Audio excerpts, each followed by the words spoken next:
up, guys? It's your boy Leon here, and while we all wait for the never coming but hopefully one day soon, not this year, release of Left 4 Dead 3, let's talk about Dead Island 2.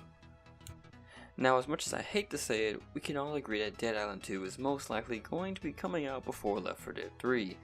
I'm sorry, I know Left 4 Dead fans, we will just have to keep waiting for Valve to learn how to count to 3. And with so many zombie titles coming in and out, they all want a piece of our brains and their hands all in our pockets. However, let's talk about Dead Island 2 and what I hope to see personally. Starting off, let's talk about the art style. First of all, I personally don't mind the art style of Dead Island or Riptide. Sometimes the eyes are scary, but for the most part I like it. I do want to see some improvement, but I hope they don't go too cartoony. I feel it would take more away from the game and improve it. Yet I can't say just yet. I would like to see the characters' emotions be better described and shown. And why is my bird still making noise? I don't know. But I would love to see it a little more livelier, kind of more fluid, but not too cartoony. Don't go like Sims 4 and be so cartoonish with the game. I want to see the game still have that realistic feel to it. Similar to Left 4 Dead, but still keep that Dead Island Riptide taste to it. Would be real great to see. And while you're doing it, it'd be nice to see maybe a little bit more decapitation and stuff like that. Like shoot a zombie in the stomach, let his stomach leak out some organs, do some type of more gore factor to it. Kind of how Left 4 Dead has it when you shoot a zombie in the head and stuff. But not too over-exaggerate, but kind of over-exaggerate it a little bit. Give it that real feel like, man, you know, like when you cut an arm off a zombie, you see some bone left over. Or maybe, you know, you sometimes, every so often, you're cutting in something and it gets stuck. It'd be great to see some good mechanics, add to the tension of the game and the realism of it all, because you're really dismembering bodies here, people. I mean, you know, give me some more gore, give me some more blood, make it great. Now, while we're on the topic of talking about giving me some more gore and some dismemberment, how about some more weapons, more equipment, some other things you wouldn't normally find? I mean, Left 4 Dead has some weapons that Dead Island should have, but I'm not going to say it shouldn't. I mean, an SMG would be nice, you know, I'm just saying, it would be pretty cool to have one, because we have military out here, and it seems everybody has assault rifles. Like, really? And smugglers are here too, and they're using pistols. I'm just saying, maybe some more related weaponry that would kind of fit in that environment. We have axes, machetes, and these are great weapons, don't get me wrong. We have baseball bats, oars, you find anything that you can really use. But it'd be also nice to see some more comical weapons, like a pair of scissors. As dumb as that may seem, it's something. You find it, you use it, maybe you can equip it or melt it down or do something to it to harvest some resources from it later on in the game. But with that being said, we move on to gameplay. I hope to see improved crafting. The crafting system is great, it's not too simple, it's not too realistic, and it works. But imagine needing a lighter for Molotovs instead of just rags and alcohol. Then you're kind of pushing it, it's more realistic and believable, but it's also kind of eh. But at the same time, you ask, why can't you just use gasoline and bottles? I mean, that would work too, right? Sorry about that, guys, but that would work too, right? If you use alcohol, bottle, rag, works. But I mean, instead, let's keep it simple. Because finding a lighter under the conditions that the player is given isn't impossible, but is it needed? To improve the crafting mechanics, allowed us to create weapons straight from the resources we find. When we find saw blades and metal scraps, let us do something with it. You got a saw, and you got a metal pipe, combine them. A blade and some wood, I mean, it's not a perfect machete, but it's something. On top of all that, combining from the resources around us, why not let us have a little bit of armor? A little bit of armor would be nice, and too big, just some light to heavy defense. You kill a cop infected, maybe he had an armored vest on. I mean, it helps against projectiles, maybe even some certain attacks. Maybe knockback isn't as strong. Maybe certain zombies trying to slash at you do less damage and shred through the armor instead. Give us something to increase and further the understanding of, hey, you know, I'm here.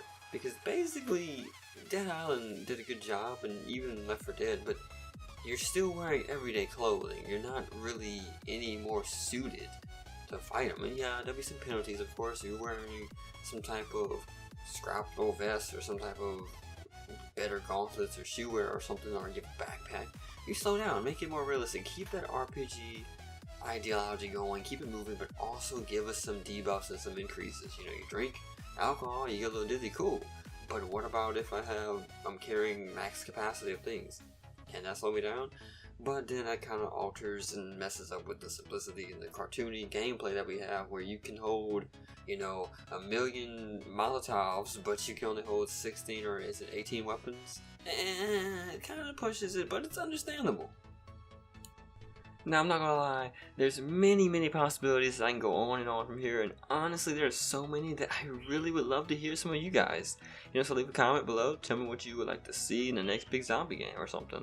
Be it you want to see creative characters, you want to see maybe a new weapon, you want to see something completely different where you're basically running from them your whole time, like a real-time first-person Walking Dead game. That'd be kind of fun, I think. But you know, guys, anyway, however you guys choose to say it, I had some Left 4 Dead footage I had recently acquired from a game I was playing last night, and it's pretty good. I might have that in this video, I'm not sure yet, because I'm honestly running out of a few things to say. So we're going to transition over to Left 4 Dead 3 real quick. Honestly, I'm just hoping the story continues. I really want to see what happens to Coach, Rochelle, Ellis, and Nick. I'd love to see what happens to Zoe, Lewis, and Francis. I'd love for all of them to join together, maybe throw in maybe 5 extra characters, and like kind of have this central type hub where you go on these, you go through campaign or you go through missions or whatever, but you're not necessarily having to be with those people. And maybe even a campaign that's canon but uncanon. Canon, the fact that all the survivors who make it or die actually are dead, but for a person-to-person playthrough, if Nick died in the second part of campaign 1, he is gone for the rest of the campaign. If you choose hardcore mode, I don't know. To me, I think it'd be a great idea to have something like that.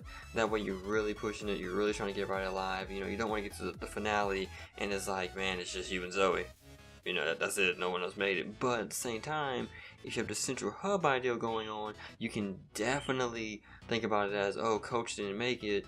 Well, Francis, you come with us now. We'll continue pushing on. Oh, we lost Nick. Zoe, come on. And, you know, once you run out of those 9 characters...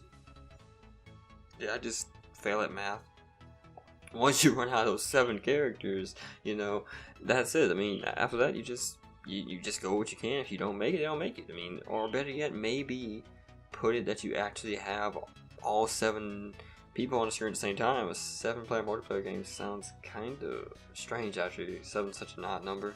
Maybe add an 8th character, like some random soldier character, kinda somebody from Cedar. I don't know, guys. It's something for Left 4 Dead 3 to give it this extra in it to it. Something to keep it fresh, keep it moving. You know, it'd be great to see a 8-player co-op game or 1-player 7 AIs. I mean, I'd play it, and then, you know, just buff up the zombie level, increase the encounters, you know, make weapons a little more sparse, you know, maybe even, I hate to say it, I don't know if it ruined the game or not, but maybe add it that you can switch during campaign single player anyway, that you can switch in between players. Like, okay, you know what, Ellis has the rocket launcher, you know, and Nick has an assault rifle. Well, you know, you kind of got this boss coming. You don't really think Ellis is going to do good with that rocket launcher. Switch real quick to him. Use his character for a little while. Oh, Nick's dead. Well, you can't go back to Nick now, but you still have like 5 other characters. So why not? You know, something along that nature I think would be really good. I mean, I think if they did something like that, it would kind of be a little busted, because then, you know, it would kind of lose the fact of dying, because if you're Nick and you just got killed, you don't have to start all over again. But I think starting all over on normal, I'll say, to me it's not right. I mean, if Nick died, the rest of the survivors aren't just going to die. They're going to continue pushing. I mean, I get it, it's a single player game and you do that kind of stuff, but why not have it where you can continue moving, but you lose the ability to find Nick. You lose the ability to go, oh, and he spawns in the bathroom, because that's real realistic, right? No, just like continue moving, continue pushing, make it to the fact that you guys have to complete the campaign. And if someone didn't make it, you just say make it. You just lost that firepower. It's just as simple as that. And then, you know, you could get to a situation where it is just you and you have to take some different routes. You have to be smart. You can't afford to get pounced by a hunter or a smoker, or maybe if you're playing in normal mode and this happens, or hardcore or something, maybe the spawn rates of special infected are a little more different. Like, you won't see smokers and hunters or jockeys or things that incapacitate you, or if they can incapacitate you, you have a way of fighting them back. Like if a smoker jumps on you, maybe you have a chance to, you can cut his tongue with a weapon or do something. Just like when a smoker pulls you and you shoot with a shotgun before it takes you, you kill it. Or if a hunter is pouncing and you hit it with the bash button, you knock them back. Something along those guidelines will give you a chance to actually fight these things and not instant incapacitate you in a way when it's just you. Would be great, but it might be game breaking, I don't know. But anyway guys, I don't really have much more to say. I have some other videos in the work, a Hearthstone related one, and maybe even a Doom related one. I'm not sure yet. I'm going to try to continue making different videos and continue to broaden my horizon and ideals and stuff. I hope you guys enjoyed. If not, that's okay.